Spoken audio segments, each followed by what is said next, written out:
Send in 576 proofs of purchase and you'll get your own lost episode. You guys all know that Adult Swim's sign-off bumper, "The Dawn is Your Enemy"? There's a reason they don't show it anymore. The last day the bump was used as a sign-off instead of a normal running time of 9 seconds. It ran for an extended period of time until the automated services were overtaken by manual operation. We all know that sound that shook our childhoods or teen years. The resonating metal, the rumbles, the sound of metal scraping against metal. Feel free to look it up if you're a bit rusty. Now, when the audio cut, it doesn't sound complete. It's not finished, not over. The producers of ASCN were purposely cutting off the rest of the sound, and for good reason. The rest that followed was the exact reason why you'll never see this bumper again on the air. Once again, it's supposedly only run for about 9 seconds, and this is a rough transcript of the usual audio.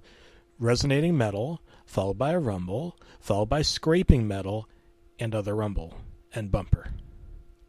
So, what could you put together with that? Nothing rings a bell, right? Exactly. This part that they used is utilized effectively to scare off children that have still tuned into Adult Swim. It even gives adults goosebumps because it's that good. It's closely rivaled with the hammer clinks in the William Street production card and Nightmare Fuel. Getting back on topic, usually a Cartoon Network employee would enter the control room left by an Adult Swim crew member and take over for a day. It wasn't quite the case that day, however. The usual man schedule to cue the sign-on and such programming for CN for some reason didn't start up the day schedule. No one knows if he did this purposely and whether or not his contract was terminated.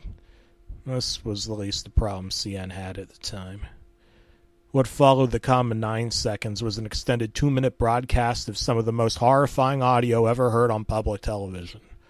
The metal continued to resonate and the scraping continued. Slowly an uncontrollable sobbing came clearer. Not one person was crying, but a multitude of people were screaming and yelling. As the metal scraped, the screaming grew louder. Soon you could hear the slicing of flesh, the grinding of bones, the gushing of blood, and the guttural death rattles of people dying. All across the United States, millions of children and adults were being exposed to what sounded like a barbaric mass murder. People were calling in all across the country, crying or screaming or begging for it to be turned off.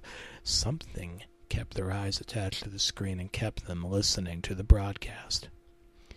People assumed the control room was finally gotten into and the bump was shut down, ending a traumatic experience no one could undoubtedly forget. In the last few moments, as the resonating metal grew into an unbearable volume, the channel showed the peaking sun winking at the viewer, and the channel cut to bars and tones. How was Cartoon Network going to cover this up? No one knows their exact tactic to this day. Multiple theories have been thought of, ranging from a preemptive cease and desist to possible news articles of subliminal viewer hypnosis over the following weeks. While all public evidence does not officially exist, Cartoon Network officials do acknowledge a hijacking of the channel's frequency on the day, but go into no further detail. All late morning bumps, including TDIYE, were replaced with the corresponding ones from the 1:30 a.m. time slot. Word is, however, that somewhere hidden in an Onion site, accessible only via Tor, is a recording of the bump played that morning. The question asked the most among the few who remember this is how Cartoon Network got the audio in the first place.